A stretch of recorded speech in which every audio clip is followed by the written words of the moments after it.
तो हम लोग बहुत अरसे से ये चीज़ ऑब्ज़र्व करते हुए आ रहे थे कि जब हम लोग एक एक लेटेक्स बलून लेते थे, एक नॉर्मल बलून लेते थे और उसको अपने बालों के साथ रगड़ते थे, तो वो बलून कुछ देर के लिए हमारे बालों के साथ चिपक जाता था।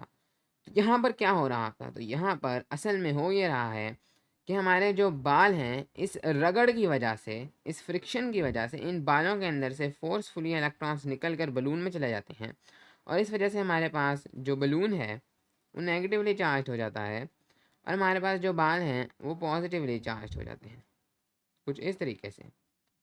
तो इस वजह से नेगेटिव पॉज़िटिव एक दूसरे को अट्रैक्ट करते हैं, तो ये बलून और बाल थोड़ी देर के लिए चिपक जाते हैं, क्योंकि यहाँ पर से इलेक्ट्रॉन्स फ्रिक्शन की वजह से खुद से तो नहीं जाएँगे सिर्फ़ टच करने से, लेकिन चूँकि हमने फ़ोर्स लगाई, फ्रिक्शन की मदद से, रगड़ की मदद से बालों के अंदर से इलेक्ट्रॉन्स निकल कर बलून में चले गए और इसलिए इन दोनों के ऊपर एक चार्ज आ गया। तो हमने बेसिकली फ्रिक्शन की मदद से 2 सॉलिड्स को चार्ज कर दिया है। इसी तरीके से आपने ये भी नोटिस किया होगा कि अगर आप बहुत ही नफ़ीस किस्म की सॉक्स पहने हुए हैं और आप किसी बहुत ही नफ़ीस कारपेट पर चलते हैं, तो काफ़ी देर तक उस कारपेट के ऊपर अपनी सॉक्स को रगड़ने के बाद जब आप एक कोई मेटल की चीज़ को टच करते हैं या किसी कंडक्टर को टच करते हैं, जैसे कि दरवाज़े का जो हैंडल होता है, तो आपको एक स्पार्क महसूस होता है, आपको एक झटका लगता है।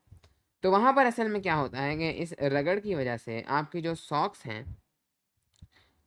सॉक्स हैं, उनके अंदर से भी इलेक्ट्रॉन्स निकल कर कारपेट में चले जाते हैं और आपकी सॉक्स अगेन पॉज़िटिवली चार्ज बन जाती हैं, क्योंकि इसमें कम इलेक्ट्रॉन्स हैं और आपका कारपेट नेगेटिवली चार्ज हो जाता है। अब इस चीज़ को समझना ज़रूरी है कि ये जो चीज़ हो रही है जिसके अंदर हम लोग फ्रिक्शन की मदद से 2 सॉलिड्स को चार्ज कर रहे हैं, इसमें जो चीज़ों का ट्रांसफ़र हो रहा है, जो चीज़ एक जगह से दूसरी जगह जा रही है, वो इलेक्ट्रॉन्स हैं, वो नेगेटिव चार्ज है। कभी भी आपके पास प्रोटॉन्स का ट्रांसफ़र नहीं होगा जब आप लोग फ्रिक्शन की मदद से 2 सॉलिड्स को चार्ज करेंगे। ऐसा नहीं हो सकता कि इससे प्रोटॉन्स उठ के इधर चले जाएँ या इससे प्रोटॉन्स उठ के इधर चले जाएँ या इधर से प्रोटॉन्स उठ के इधर चले जाएँ या इधर से प्रोटॉन्स उठ के इधर आ जाएँ, तब भी ये चार्ज तो हो जाएँगे। लेकिन ऐसा कभी होगा नहीं। प्रोटॉन्स ऑल्दो इनके एटम्स के अंदर हैं, इलेक्ट्रॉन्स भी इनके एटम्स के अंदर हैं, लेकिन ऐसा हो प्रोटॉन्स के लिए इसलिए नहीं होता क्योंकि प्रोटॉन्स एटम के एग्जैक्ट सेंटर में फिक्स्ड होते हैं बड़ी ताकत से, तो उनको आप महज फ्रिक्शन से अलहदा नहीं कर सकते। इलेक्ट्रॉन्स चूँकि वैलेंस शेल्स में होते हैं, तो उनको निकालना निस्बतन आसान है। आप फ्रिक्शन की मदद से इलेक्ट्रॉन्स को बाहर निकाल सकते हैं अपने एटम से। तो इस वजह से इलेक्ट्रॉन्स को तो आप काफ़ी आसानी से ट्रांसफ़र करा सकते हैं और चार्ज करा सकते हैं अपने ऑब्जेक्ट्स को, लेकिन कभी भी इलेक्ट्रोस्टैटिक जो चार्जिंग बाय फ्रिक्शन है, इसमें प्रोटॉन्स का ट्रांसफ़र नहीं होगा, क्योंकि वो तो बड़ी-बड़ी मशीन से भी अलहदा नहीं किए जा सकते, तो फ्रिक्शन से आप कैसे कर लेंगे? तो एनीवेज़ ये जो हो रहा है हमारे पास कि फ्रिक्शन की मदद से हम लोग 2 सॉलिड्स को चार्ज कर देते हैं। इस इस चीज़ को कहते हैं, इस इफ़ेक्ट को हम लोग कहते हैं tribo electric effect. Tribo electric tribo electric effect. तो ट्राइबो इलेक्ट्रिक इफ़ेक्ट हमारे पास इलेक्ट्रोस्टैटिक चार्जिंग ऑफ सॉलिड्स है बाय फ्रिक्शन।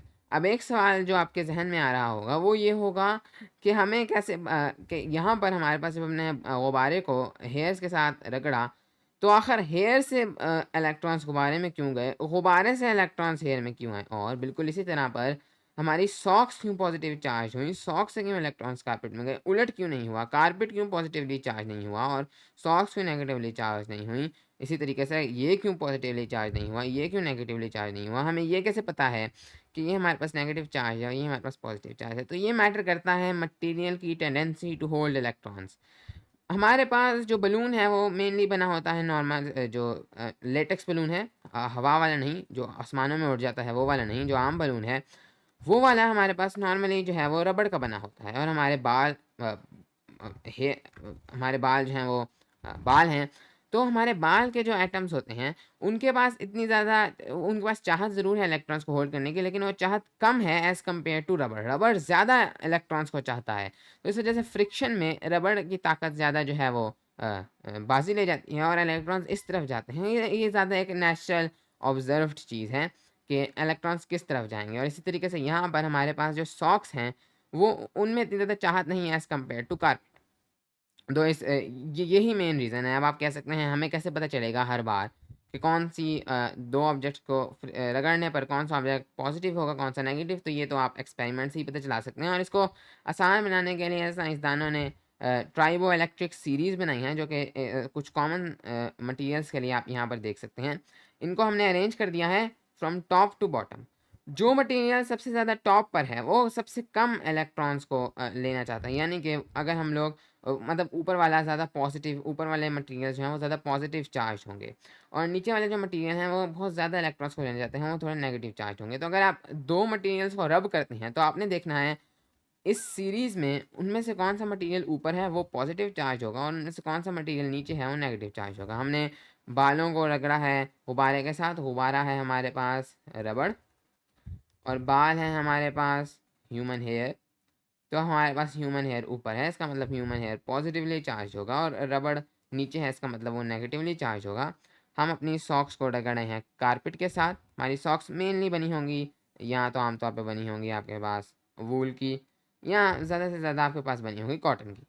और इसी तरीके से आपका जो कारपेट है वो नॉर्मली बना होता है पॉलिएस्टर का, या स्टायरोफॉर्म का भी बन सकता है। तो क्लियरली हर लिहाज से पॉलिएस्टर और स्टायरोफॉर्म नीचे हैं, इसलिए वो नेगेटिवली चार्ज होंगे, और वूल और कॉटन ऊपर है, इसलिए वो पॉजिटिवली चार्ज होंगे आपके केस के मुताबिक।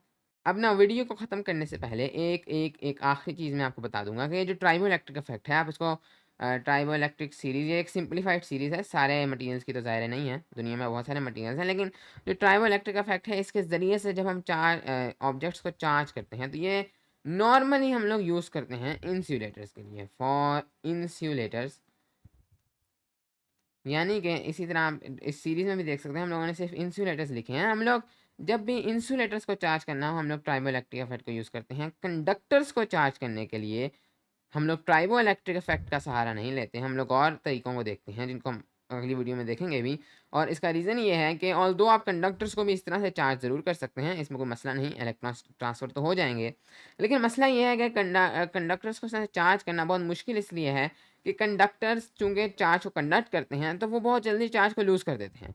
अगर आप दो कंडक्टर्स को रब करेंगे तो वो शायद 1 सेकंड के लिए भी चार्ज को अपने अंदर ना रहने दें। जैसे ही उनके अंदर फ्रिक्शन की वजह से आप इलेक्ट्रॉन्स के मोशन की वजह से चार्ज लाएँगे, अगर आप इवन उनको पकड़ा हुआ है तो चार्ज आपके अंदर से ट्रैवल करके ग्राउंड में चला जाएगा और वो डिस्चार्ज हो जाएँगे, वो चार्ज रहेंगे ही नहीं। हाँ, अगर आप कंडक्टर्स को बिल्कुल इंसुलेट कर दें, इंसुलेटिंग ग्लव्स पहन लें, इर्द-गिर्द वैक्यूम कर दें, तो ज़रूर आप ट्राइबो इलेक्ट्रिक इफेक्ट से भी चार्ज कर सकते हैं कंडक्टर्स को। लेकिन चूँकि प्रैक्टिकल लाइफ में ये करना बहुत मुश्किल है, तो हम लोग ट्राइबो इलेक्ट्रिक इफेक्ट को नॉर्मली इंसुलेटर्स के लिए यूज़ करते हैं। कंडक्टर्स के लिए कर सकते हैं लेकिन करते नहीं, उनके लिए हम लोग और तरीकों का सहारा लेते हैं।